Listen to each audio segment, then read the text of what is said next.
Dear students, today I am going to teach you maths. We start from chapter 8 trigonometry.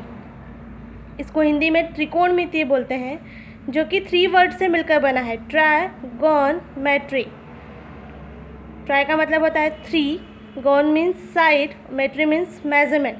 3 side का measurement, और 3 side का measurement क्या होता है? Triangle. अब ट्रिग्नोमेट्री में आपका जो ट्राइंगल यूज़ होता है वो कौन सा ट्राइंगल यूज़ होता है? Right angle triangle. हमेशा राइट एंगल ट्राइंगल यूज़ होता है. राइट एंगल ट्राइंगल आप लोगों ने 9th क्लास में पढ़ा है. सपोज़ ये एक ट्राइंगल है, तो एक एंगल जिसमें 90 का होता है और बाकी 2 एंगल 90 से छोटे होते हैं, इट मीन्स एक्यूट एंगल होते हैं, तो वो एंगल बनता है आपका राइट एंगल ट्राइंगल.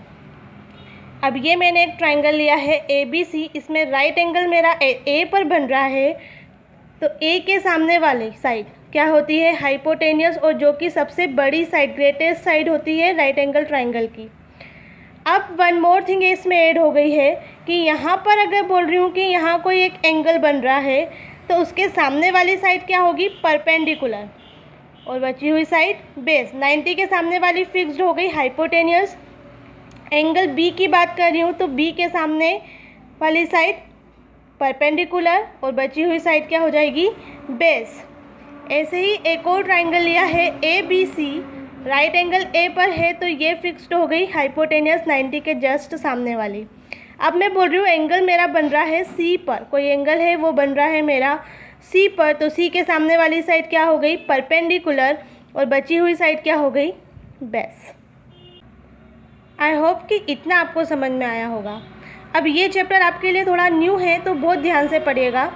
ये कहाँ यूज़ होती है ट्रिग्नोमेट्री? तो कहाँ यूज़ होती है? सपोज़ ये कोई एक बिल्डिंग है और मैं यहाँ पर हूँ इस पॉइंट पर, और मुझे इस बिल्डिंग की हाइट मेज़र करनी है, तो मैं इसके थ्रू कर लूँगी. जब हम एप्लीकेशंस ऑफ ट्रिग्नोमेट्री, जो नेक्स्ट लेसन है हमारा 9, वो पढ़ेंगे, तब आपको अच्छे से क्लियर हो जाएगा. अभी सिर्फ आप इतना ध्यान रखिए. There are 6 ratios in trigonometry.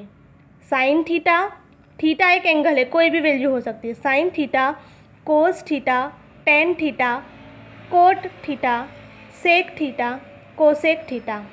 Sign, cos, tan, cot, sec, cosec.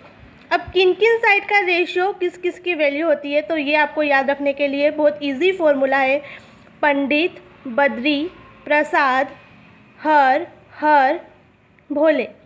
पंडित, बद्री, प्रसाद, हर, हर, भोले.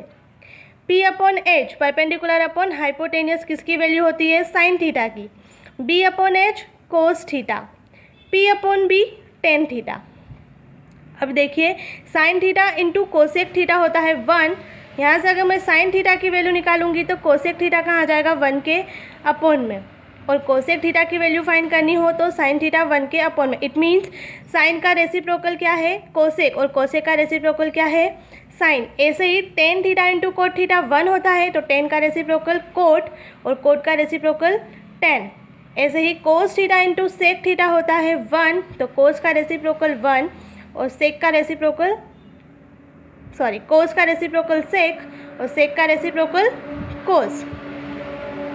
अब देखिए, यहाँ मैंने फॉर्मूले लिख दिए हैं. साइन थीटा इक्वल्स टू क्या होता है? P upon H. साइन का रेसिप्रोकल क्या है? कोसेक, तो P अपॉन H क्या बन जाएगा? H upon P. कोस का B अपॉन H होता है, तो कोस का रेसिप्रोकल सेक है, तो सेक का क्या बन जाएगा आपका? B अपॉन H क्या बन जाएगा? H upon B. Tan theta P upon B, tan theta का रेसिप्रोकल होता है कोट थीटा, तो कोट थीटा का क्या बन जाएगा? B upon P. एक और चीज़ है जो हमें आनी चाहिए, that is PGT, Pythagoras theorem. आप लोगों ने क्लास 9th में पढ़ी होगी.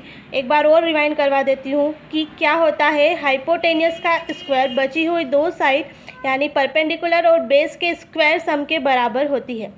तो अगर यहाँ से अगर AC की वैल्यू मेरे पास 2 है और AB की 3 है, तो मुझे BC की वैल्यू फाइंड करनी है. तो BC सबसे बड़ी वाली साइड कहाँ आएगी? इधर. बची हुई 2 साइड इधर. स्क्वायर सम होता है इसके बराबर. वैल्यू पुट कर दी, कितना आया? 13 आया. BC इधर स्क्वायर था, इधर क्या लग जाएगा? रूट. 13 रूट से बाहर नहीं आ सकता, इसलिए BC की वैल्यू हमारे पास कितनी हो गई? 13. ऐसे ही एक और ट्राइंगल लिया है मैंने PQR. इसमें मेरे पास हाइपोटेनियस की वैल्यू है, पी आर की वैल्यू है 5, पी क्यू की वैल्यू है 4, क्यू आर की वैल्यू फाइंड करनी है तो वही पी जी टी लगाई मैंने। क्या होता है हाइपोटेनियस का square that is P R का स्क्वायर इक्वल्स टू क्या होगा, बची हुई दो साइड के स्क्वायर सम के बराबर। It means Q P Q का स्क्वायर प्लस क्यू आर का स्क्वायर। क्यू आर की वैल्यू नहीं है तो Q R as it is, P Q की वैल्यू है 4 तो 4 का स्क्वायर, 5 तो 5 का स्क्वायर, 5 का स्क्वायर 25, 4 का square 16, Q R as it 16 इधर प्लस का इधर आकर काय का बनेगा माइनस का, 25 माइनस 16 कितना आ जाएगा 9 और 9 इधर स्क्वायर था इधर क्या लग जाएगा रूट, क्यू आर की वैल्यू कितनी आ जाएगी 3। अब इन टाइप के क्वेश्चन से रिलेटेड क्वेश्चन हम नेक्स्ट वीडियो में देखते हैं, ठीक है।